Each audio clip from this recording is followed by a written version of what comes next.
No? Let's go. Like 3 in the morning, it's time for Dota? Yeah, what time is it in your part of the world? Is it some weird time? It's actually 3:22. Not even trolling. Is it actually 3:22? It is. I tabbed out. My computer clock says 3:22. Wow. Wow. Now, 3:22s in OG series. There wasn't really. The last series we watched against EG. There wasn't necessarily any of that, but I feel today the pressure's on in my mind for Ana, because we saw Ana at his best, and at his not as good as his best yesterday, didn't we? We saw an amazing game from him, and then we saw him struggle on the Invoker in Game 3. Well, it was not only that, but it was the Morph too, right? He had the Morphling game where he was also having a really hard time. I would probably say that game in particular wasn't really all his fault. Because no, absolutely not. No. The timing just didn't really fit the hero for what the pace of the game is being played at, and it just kind of got real messy for him real fast. But we're moving on here. Obviously, they did lose to EG yesterday, so they'll be going up against iG.Vitality, who I have not really seen a whole lot from personally. But after watching OG and Secret, obviously play their own games, I've just come to the realization that Western teams right now, at least, are just so much more reactionary than the Chinese teams. So I'm curious to see what Fly has in store here for this series. Yes, I mean, yeah, it really is, as you said. It's going to be all about how they react to what iG.Vit do. I mean, iG.Vitality opening up with the Earth Spirit pick, something that we saw OG themselves run yesterday. And OG, they'll use this opening to get their hands on the Drought, and of course the Oracle, a hero it's like that the best was, hero against Earth Spirit. And one of Fly's best heroes at the moment, I'd say. Yeah, I mean, yesterday he had when they played against EG, the game they won, I think he was a roaming Oracle who got 3 or 4 kills on the safe lane PA of EG within the first 15 minutes. It was kind of insane. So if he has any performance similar to that, I think they're going to be in really good shape. But Oracle, just incredible against Earth Spirit in every conceivable way. You can dispel magnetize, you can make targets magic immune. He's pretty much the whole package. It's like picking Oracle against Darkseer, except maybe even worse for an Earth Spirit. Yeah, I mean, with the Oracle pick as well, I mean, thinking about the other meta picks, obviously, Shadow Demon's still in the pool. They can't pick Shadow Demon, though, so I think iG.Vitality most likely would ban it in the second phase instead of taking it here. Because if you pick Shadow Demon and Earth Spirit together, you're kind of...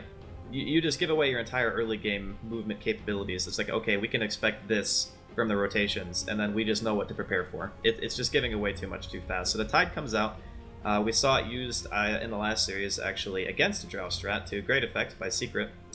And it's just something that kind of slows the pace of the game down, and also can, if you get an early mech, you can do your own pushing, you can counter gank and defend your towers and whatnot. So it's a very solid pick here, coming in from iG.Vitality. Well, here we have the third ban now from OG. As you said, obviously in this game, they're not necessarily going to be worried about iG.Vit picking up an SD. In that case, what the kind of other supports that come to mind that you feel that OG want to be, they don't want to have picked against this Drow strat they're running? I don't know if they're necessarily going to focus supports, because Earth Spirit's kind of already the roaming potential hero, and a lot of the time what you do is you ban the heroes who can apply pressure to lanes, not necessarily be like a mid-game or a late-game kind of scaling support, for example. So I think maybe they look to stuff like PA. I don't know if iG.Vitality play it, but we've been seeing a lot of PA recently from the other teams, and I think it actually matches up very well against what OG currently have, because you have something to close the gap to get onto Drow during team fights, and you just have that ridiculous chasing potential, and you have a really good team already who's going to be building support items like Mech on Tidehunter, for example, and having the Ravage to fight around. So if I'm OG, I'm looking at stuff like that, but again, it depends on what Fly really prioritizes and the biggest dangers of his strat. So he is going to at least ban a core, and Slark is pretty much just as mobile as a PA in a lot of cases, and can be very hard to kill. And iG.Vit now looking to see what they can take away from this Drow Oracle and such. I mean, obviously one of the heroes as well that we've seen quite a few times being picked up with Drow lineups is something like the Axe as a bit of a frontliner. And we have seen many games in this LAN where Axe has been a huge issue. If you're iG.Vit, are you worried about an Axe? I mean, you've already got 2 melee heroes. Is Axe something that's going to come to mind? I do think that he's really solid. I think the hero's just strong in general. It's not necessarily that he has to be behind a Drow strat. It's just he's good. And he always gets a lot, even if his lane's not spectacular. We've seen a couple of people played so far here at the MDL, and pretty much all of them have had standout performances. So I think it's more attributed to just the overall strength of the hero. And I don't know if I've seen S4 in particular play it yet, but I do think that it's probably in his arsenal because it's one of those initiation heroes, and he loves them. So and there's one of them. I mean, you're talking about what would be in his arsenal. The puck certainly would be something that comes to mind with S4, and a little bit of a shame it's getting banned out. I guess there was, you know, by all means, every chance they pick it, they've got S4, they've got the Drow, or a puck would have been nice. And I guess it's another one of those heroes that can kind of mess with supports like Earth Spirit. Well, I also, you could assume that it could be offlane or mid, right? Because I mean, he has Drow. Yeah, I guess Anna could. So Yeah. It's kind of one of those things where you're just really worried about OG being able to take fights. Because one of the scariest things about draw lineups when you have a hero like Axe or Puck is it gives you the picking potential that pretty much guarantees a building. Yes. So when you get a kill, you just get the objective right after the fact, and that makes it much more devastating of a combination. And I think that's what, you know, iG.Vitality are more scared about right now. Sniper's a bit interesting. It is very annoying to push into when it comes to high ground, especially since the addition of things like Dragonlance, and he can hold high ground like nobody's business. That's probably Sniper's best attribute, and a lot of Drow strategies can fall apart when you're trying to break those tier 3s. So I kind of get where Fly's coming from with the ban. Yeah. It's just not something we see a lot. I mean, the thing is, I'm looking at this game. I don't think we've seen OG necessarily do it in this current iteration, but I mean, you've got an Oracle, a Drow. Huskar is in the pool. If you're iG.Vit, is there a bit of you that's like, we don't want them to have the option of going a Huskar lineup? I mean, they banned the Medusa. I mean, do you think OG could pull out Huskar in a game like this? Or is it not something? I mean, as I said, because this isn't necessarily, it's not going to be the pick. Okay, they go with Vanna's OD, which is understandable after obviously the performance we saw yesterday. So no Huskar. I mean, today, Huskar would have been okay. Yeah. The thing about Huskar is they like iG.Vitality haven't picked any of their cores yet, so the 1 and 2 position are still open. Yeah, so they could which means that it's a lot easier to counter pick with like an Ursa, or you know, they themselves maybe still looking for the PA, stuff like that, which can just completely crush a Huskar pick. It just really depends on, you know, what iG.Vitality feel comfortable playing. And like I said, I haven't seen really many of their games, so I don't know what they're going to gravitate towards and stopping this kind of onslaught here that OG have going. But right now, it looks a little bit scary, so they're going to go ahead and get their hands on a Juggernaut. I would say that iG.Vitality are picking, like, not necessarily super standard, but they're picking very safe heroes. And I think against OG, when they have this kind of draw strategy, it can be dangerous to fall into that trap, because right now they have 3 melee. I don't see anybody defending towers right now against this early push of OG. They're really reliant on winning their lanes and trying to take team fights, but it's a bit concerning because I think that OG, they can kind of just take all your towers by 15 minutes if they get a good start. And I mean, with this third melee, you know, Axe is still there if S4 wants to play it. And as you said, you know, the Juggernaut pick maybe more of iG.Vit's comfort rather than reacting to what OG have, because you look at the lineup and, you know, they've got ways to win the lanes. They've got the saves from both Oracle and OD with the Astral, so Jug's always not going to have the easiest times locking on, and there's your Axe. It just fits so nicely here. And I've got to say at the moment, I know the draft's not over, but I feel that OG's lineup is very, very strong, especially just going on the player to hero performances that we saw yesterday. Yeah, I would agree. I'm liking their draft a lot more. Obviously, we still have another core coming out from iG.Vitality. Looks like it's going to be the safe lane Terrorblade, so it adds a lot of damage. It's a hero who potentially will be ranged during meta. The biggest concern that I have is, you know, playing triple, even potentially quadruple melee into a hero like Axe. You know, he can pressure the lane very hard. If OG decide at some point, because I think that the last pick is most likely from iG.Vitality going to be another support, they can even do like a dual off lane and just go for hard pressure, because Axe +1 and having that Terrorblade down there can be crazy. I mean, heck, what's stopping them from just picking like a Dazzle or something like that and just 5-man Dota from like level 7 on the Drow? It would be so incredibly hard for this team to stop. And that's my biggest concern right now for iG.Vitality. This final ban from OG. I mean, still looking to take away that second support. Actually going to ban out the Silencer here. Obviously one of those heroes that can be quite a nuisance indeed against heroes with a save like Oracle and such. It gives them ridiculously good team fight. I think that's the main reason why they want to avoid it. Because it's already hard enough breaking high ground against Tide alone and Earth Spirit, but trying to go high ground against an additional global on top of that, and having another way to counter initiate against the Axe, like that's another thing too. When you only have one hero who initiates, having a global silence is amazing because it just guarantees that there's never going to be any follow-up, and all the silencer has to do in fights is stand behind everybody. So no matter who gets caught, you global, and it's like, okay, well, initiation is over. We can't do anything. And sometimes your initiator might actually die if you're the one leading in. So a very good ban here from OG. I'm still liking what they're doing a bit more. I can see iG.Vitality kind of pulling out a lot of damage during the mid game. If they do get a good Ravage, they are going to ban the Dazzle, by the way. So as you said, yeah. That would have just been like unbelievable 5-man push. Just how the hell do we ever stop this?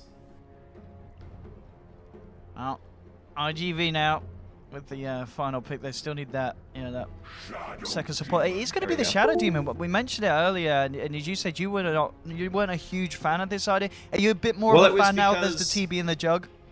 I wasn't a fan of picking it when you mentioned it the first time because it would have given away too much of what their strategy was capable of. Yes, yeah. So oftentimes you don't pick both supports together because they're the heroes who control the tempo in the early game, and they're the ones who decide more or less how the game's going to be played, not the cores. Oh. So Io going to be the last pick here for the side of OG. Gives them a little bit more picking potential. It's great for boosting damage on the drow as well when you're pushing, and even tethering axe can be pretty scary. But yeah, I'm still liking OG a bit more. I think the Shadow Demon Terrorblade strat has a chance to scale a little bit better into the mid-late game, but they are going to have a hell of a time stopping OG's onslaught here. Yes, and with the Io pick as well, it's certainly not, I wouldn't say, going to be an easy game for the Io. I mean, if there's one mispositioning play from Jerax, he is going to get eaten alive by iG.Vit's lineup. So he has got to be so careful with where he holds himself. But as you said, it certainly adds to the playstyle that OG are going to look to run this match. And it's going to be interesting to see how they stand up to the power of iG.Vit with something that's definitely kind of standard Chinese, you know what I mean? It's the Jug, the Terrorblade, the Shadow Demon Tider. It's stuff that a lot of the teams over there are doing. And understandably so, it's very, very strong. But we'll see how it matches up against OG in this game. So as we get ourselves in, let me get the nice little overlay on.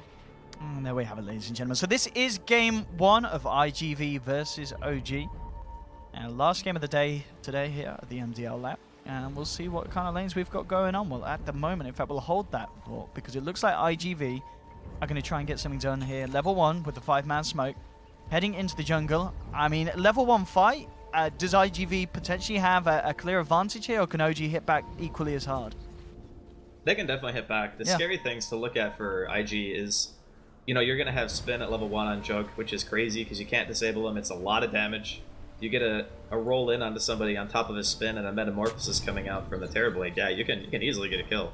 It's not like OG's heroes are super tanky in the beginning, especially the supports. So if Jerax or Fly are the ones who get caught out, they are going to just pop. And with the smoke running out, this ward already put down by OG is going to reveal everything, and it's going to allow OG to try and take the fight themselves. To move in July, it just melts! God. Oh my goodness, there's going to be defensive disruption, but this man's short of damage. Jerax is the first, but they do lose S4. The question is, can anyone find themselves a second kill? There'll be an Astral from Ana, taking one out of the fight, then manage to take the Earth Spirit. They'll turn towards Cicada on the Jug as well, ending up getting a double kill for Fly. It's a 3-for-1 trade. iG.Vit may have got the first blood, but pretty much that ward there, allowing OG to prepare for the turnaround. And look, even find more paparazzi caught out in the river. A 4th kill for an OG, an absolute bloodbath to start the game off. And Fly, he's 2-0-2 on the Oracle. You do not want to give that man a good start. So the main issue with the way that they engage is the path they took. Like, they're walking up into a choke point. OG had like this full concave around the high ground where they were fully prepared. They could decide more or less who was taking damage. And July just walks up to the high ground and starts getting hit by 5 heroes before anybody else on the side of iG.Vit are in position to do anything.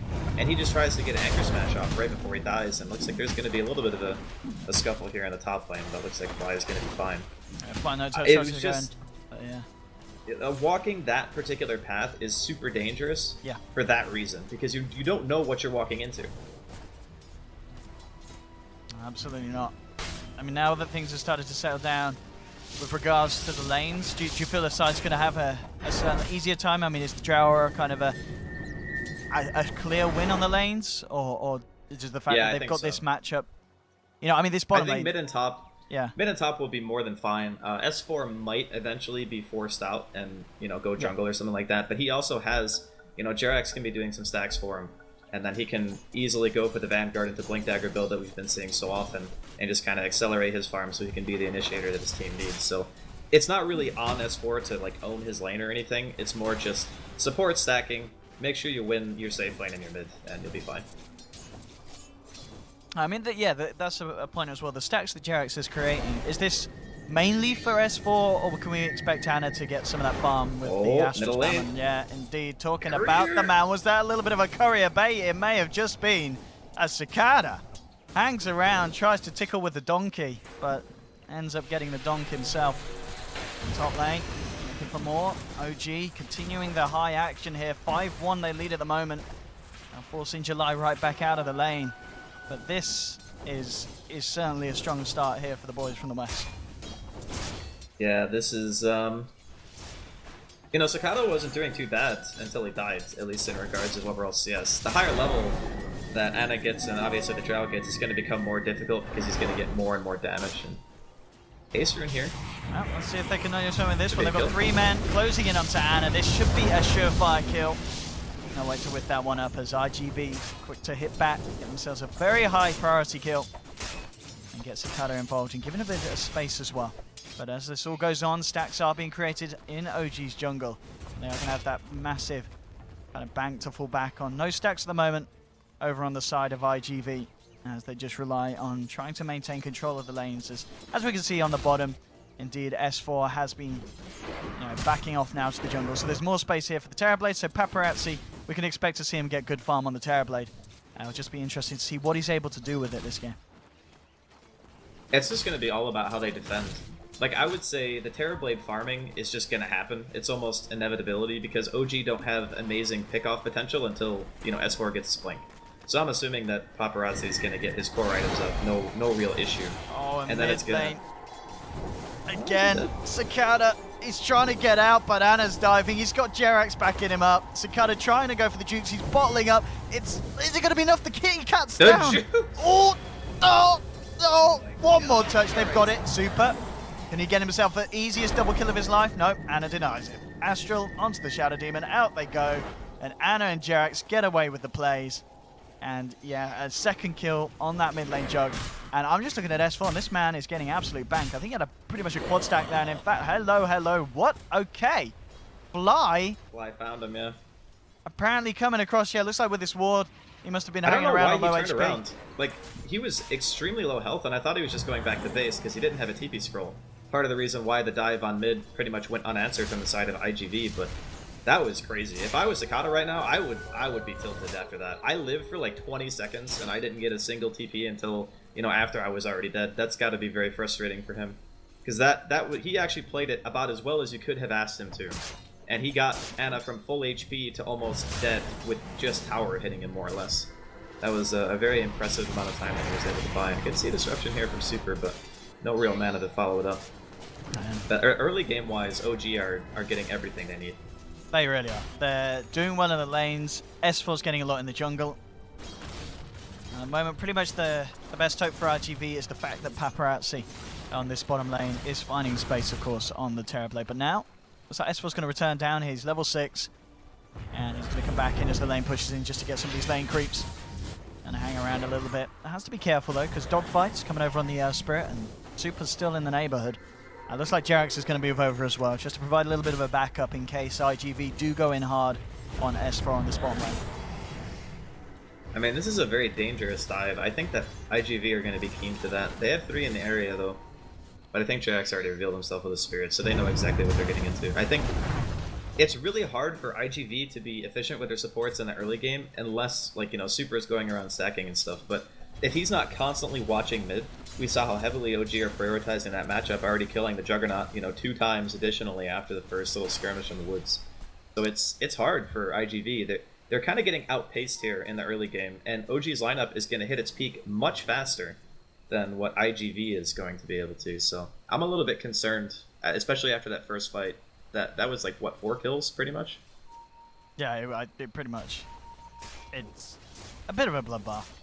And it's certainly continued OG's way. I mean, because he flies constantly kind of back and forth across the map around this this stack and an ancient area, just in case he finds anyone. In fact, he is going to find Super, but Yeah, on his own, not enough lockdown and kill potential to take down the Shadow Demon. The Ancients are being stacked now by iG.Vit. This guy says no. Ancient Granite Golem refusing to move. Yeah, what's up with that? Why the heck didn't I don't know. This game has so many like small bugs that just don't make any sense. Angelai needs to be careful here. Why is line level 3, but he can still front load a fair amount of damage, and marksmanship is up too. iG.Vit, I think they've caught onto what Fly's doing. They're coming over. Smoked. Actually, no, maybe they're not aware of Fly. The smoke. Fly, you sneaky little boy. Man, that ward is actually so good. His positioning too. He's just playing around the ward so well because he realizes that if they want to gank the draw, which No-Tail might still be dead. Yeah, I mean, they had eyes on this. Oh, No-Tail. Yeah, he's gone. I don't know how he dies like that. That was actually pretty bad. They should have seen, yeah, they definitely saw the smoke come off under the cover of their ward, so just it could have been miscommunication. He might have thought that Jerax would have been able to tether to him, and he would have been able to get away, but unfortunately Jerax doesn't have boots. So if he had boots, maybe he's able to tether in time, get the overcharge off and heal him a bit, maybe get the save.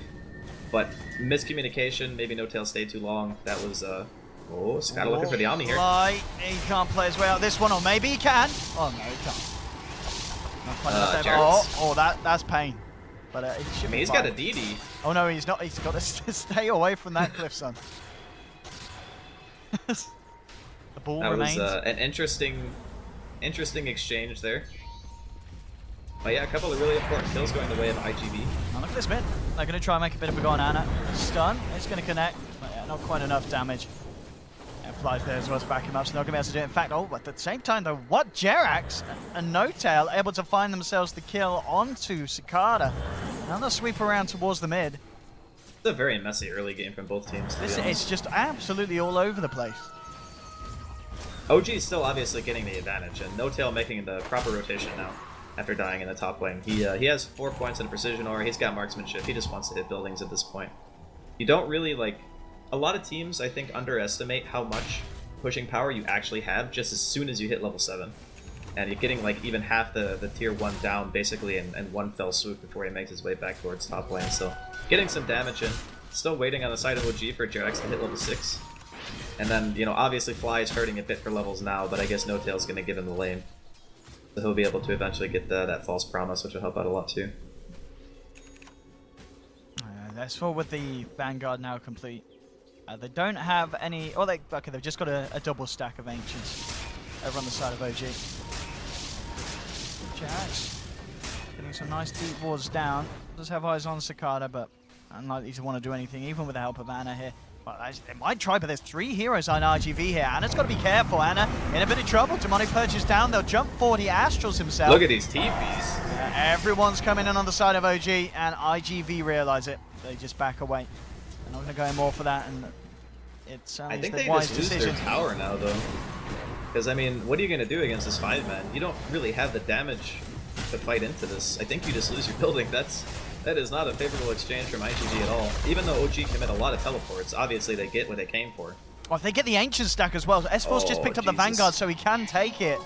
Oh, they know Angelai doesn't have any mana. Angelai can't even TP back to base. They're just gonna steal this because he's showing on lane with no mana. They're trying to come in and stop it, but they may pay out with their lives. The good silence, it's not going to be enough though to stop just the punches. Coming down to Super Cicada, comes in with the Omni, takes down the Aya, but now he's surrounded by 4 of OG and S4 with the body blunks, the dog down. Oh no, not how iG.Vit needed to do that. That was a really big mistake from iG.Vit. I mean, it's a very small thing, but when you're playing a hero like Tidehunter, and your hero is incredibly important to the defensive towers, as Paparazzi might actually be dying here. Anna? What's happening? Why'd he turn around? What? Oh, Jerax, he's solo kill. He was trying to bait him long enough for Jerax to get there, but what the hell is going on? His bait resulted in... yeah, I don't know. There's got to be some, like... Meanwhile, top lane, there's another fight kicking off. In July, he's got mana, he hasn't got any health, though. OG, take him off the map. This is one of the messiest games we've seen this LAN. It's only 2 days, but this is... I'm not going to lie to you, this is clowny. What the hell is going on? I mean, I can kind of get where Ana was coming from with the bait. You know, I'm sure Jerax is like, I relocate, I'll come in and then he just tries to keep him in the area long enough for Jax to get there and just accidentally eats another auto attack, which kills him. I mean, I can forgive that, but contesting the Ancients when you know your Tidehunter has no mana and can't even TP back to base when you're fighting like pretty much 3v5 because Paparazzi was pushing the tier 2 bottom, that was just a bad call. Like there's no way you ever can defend that. Oh man, and now what? 11 minutes in, S4, Blink pretty much complete on top of the Vanguard now. That's pretty terrifying, especially with just the way that we can expect an Axe to just have his place in these games. We've seen how much an Axe can do, and I think this is probably the fastest Blink Vanguard that I've seen this lap. It's incredibly fast, yeah, and he's going to be able to escape the smoke as well, so... Another move here by iG.Vit. They have meta up in about 2 seconds, so they might still be able to get the tower.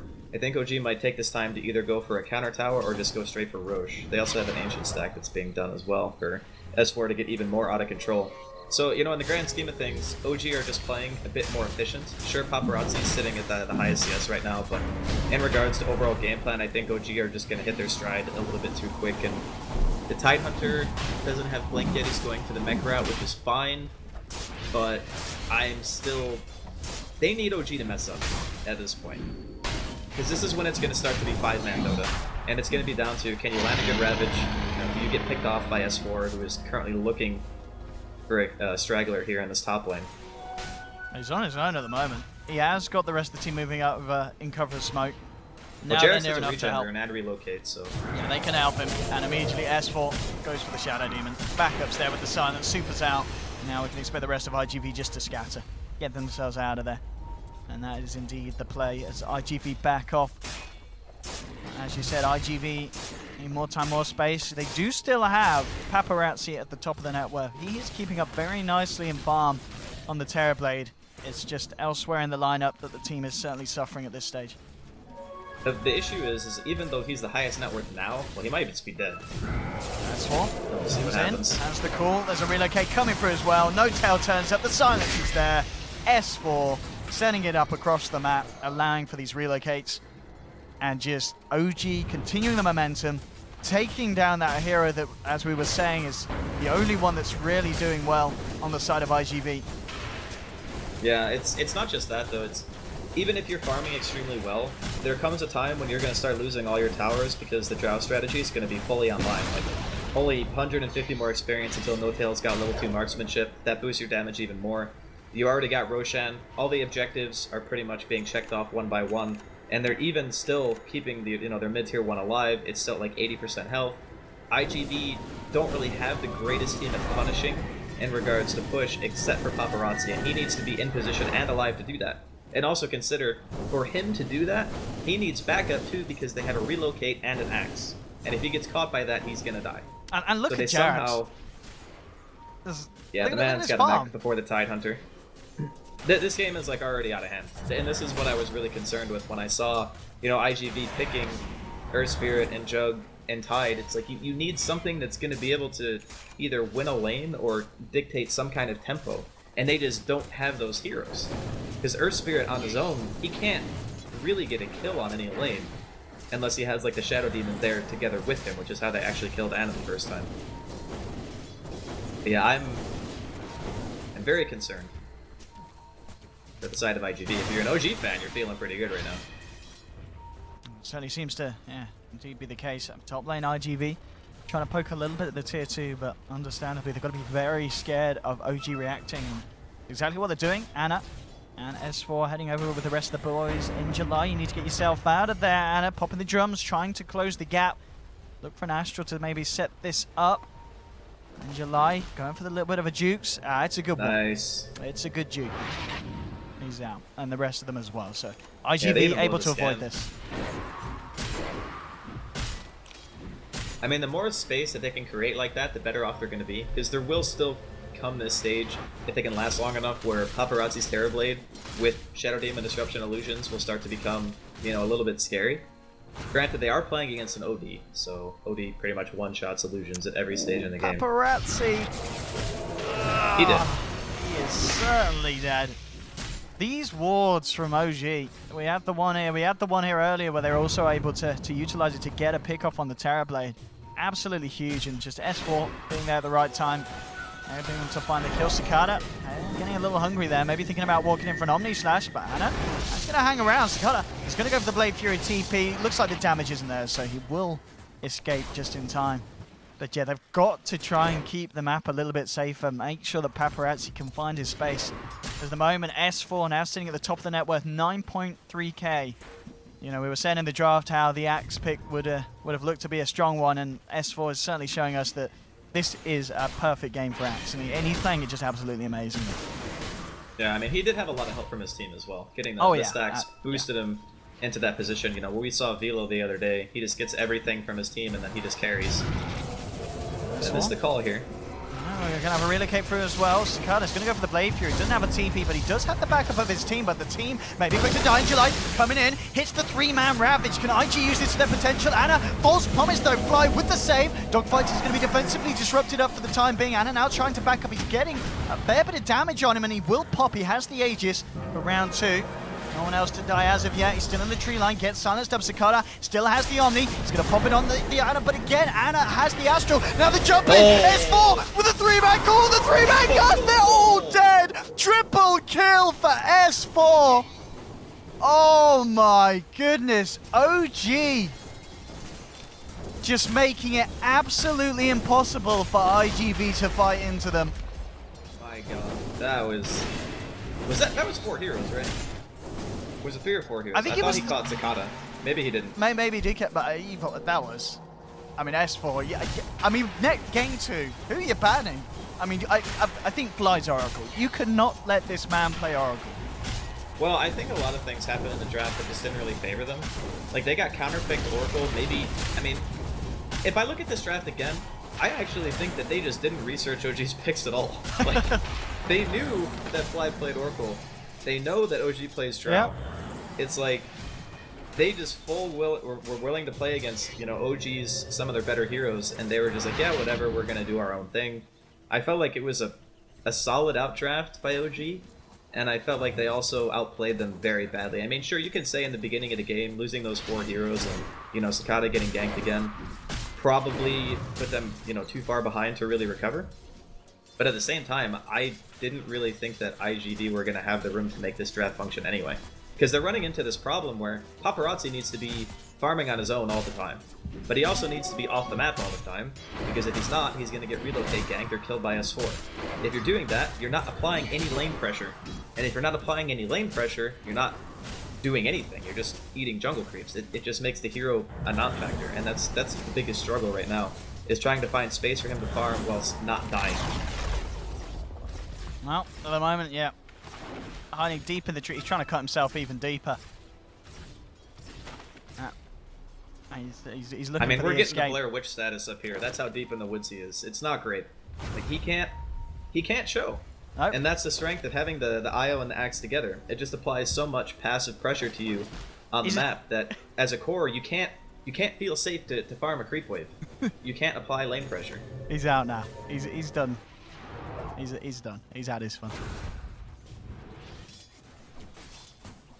Oh boy. I mean, I would actually.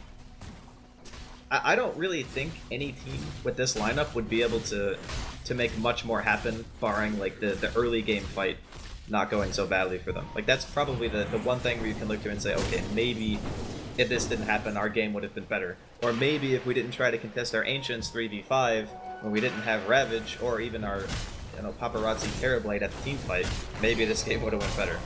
It was more than just the draft, but the draft definitely had a lot to do with it. iG.Vit, well, let's take a tier 1 from the mid lane, but of course up top, tier 1 and a tier 2 going down. S4 has just picked up the BKB. I mean, 20 minutes in, Blink, Vanguard, Blade Mail, BKB, absolutely ridiculous for this Axe at this stage. Definitely to stop the push. Oh, Fly. Oh, hello. Well, they're actually a little bit scared about taking him down. They hit the stun. They kind of backed off. And what? He's going to get out. He's going to get out. Oh my God. Oh, shoot. Detection, boys. The whoop. Oh. Yeah. Dude, he is so farmed too. He's got Glimmer Cape and Ether Lens. Jesus. Oh my goodness. Take some of these items away. Nerf Fly. It's actually insane how much money he has as an Oracle. Normally that's the one support who pretty much doesn't get anything, because he just doesn't have any way of clearing the wave unless you're spamming like Purifying Flames on range creeps. And if you do that when a core is around, he probably isn't going to be your friend for very long. They needed another good Blink Ravage, similar to the one they had when they were defending the tier 2 bottom. Like, that was a bit of a glimmer of hope, because they managed to take down Ana. If they didn't have Aegis there, they would have defended. It would have been a successful fight from iG.Vit. If they can replicate that scenario where OG get very aggressive and can get another Ravage like that, it is possible for them to turn it, but the BKB being finished on S4 as well, that's... How the hell do you kill that hero now? This is getting crazy. iG.Vit needs something huge. They need that, you know, 12-man Ravage. That's what they need. They need something. They need a miracle. The man needs a refresher somehow. Is he still building his mech? He is, isn't he? Yeah. No. He bought the chainmail and then he decided that to go for Blink. Having the mech probably wasn't going to work because they needed some way to actually start the fight. So he went for the Blink, which I think is the right call. No question. He can make another big play. In July, he's thinking about the jump. He's not going to go for it as of yet. He's holding off. And this is another problem too, is that once the lineup of OG gets to your tower, and they have that really nice concave, it becomes increasingly difficult for a hero like Tidehunter to initiate, especially when you have like this other melee core like Juggernaut. Oh, look at this timing. Fly. Roshan, please. There we go. He pinged it. He saw it. Okay. Yeah, he pretty much just typed into the console spawn Rosh or something there. Fly with the hacks. And OG. I don't know what they're supposed to do. Okay, they're gonna go for the last ditch effort here. They know that Rosh is gonna be up soon, so they're gonna 5-man smoke. Oh, can they actually get there in time? It's falling pretty fast. I think they can get there in time. They're gonna get there in time. They're gonna get there. So this is gonna be the fight. In July, leading the way by S4, blocking the way. Here we go, there's the jump, the Ravage comes through, it's come up, but the BKB was already out from S4. Looking to lock down dogfights on the back of it. Fly has his eyes on In July. Ana still in the pit. Paparazzi moving forward with the Metamorphosis. OG coming down, sweeping across. They're trying to push him back out. Sakata went for the Omnisash, but again, the Astral stopping the damage of it all. Nice boulder smash holding Ana back. S4 in the front of it all. He's been silenced, but the Gust from No-Tail that take down Sakata. They've found one. Can they get themselves anything more of this? iG.Vit still holding their ground. Paparazzi trying to man up against No-Tail. Dogfights rolls in, but Ana drops the Sandy. Paparazzi, though, steals the life of Ana. Turns red. Can they kill OD? No. Forced out. He lives. The dog from S4 takes down Dogfight. And OG, they do it again. iG.Vit tried their best, and they know it's all over. They tap out. GG, well played, 22-6. OG with some incredibly farmed heroes at just the 24-minute mark. And game 2, iG.Vit need to switch up their game plan. I mean, the beginning of this game was very hectic for both teams. A lot of movement around the map, a lot of really weird engagements and deaths and stuff like that. But, you know, even after the draft, I would say that OG probably win this game.